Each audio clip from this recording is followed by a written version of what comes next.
Welcome to the Slop Temple. We pray this video helps. You begin by securing legal permission and the account access you need. This prevents privacy violations and false steps. Next, check the device. Is it iOS or Android, and does the owner have their Google or Apple ID credentials available?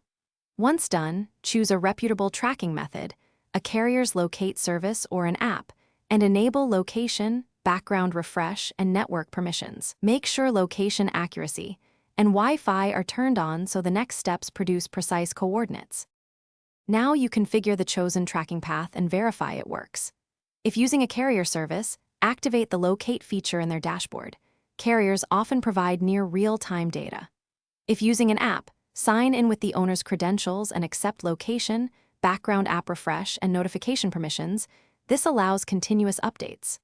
Once signed in, test the setup by sending a location request or ping. Confirm GPS plus Wi-Fi are on to improve accuracy, and note how often updates refresh so you know the data cadence.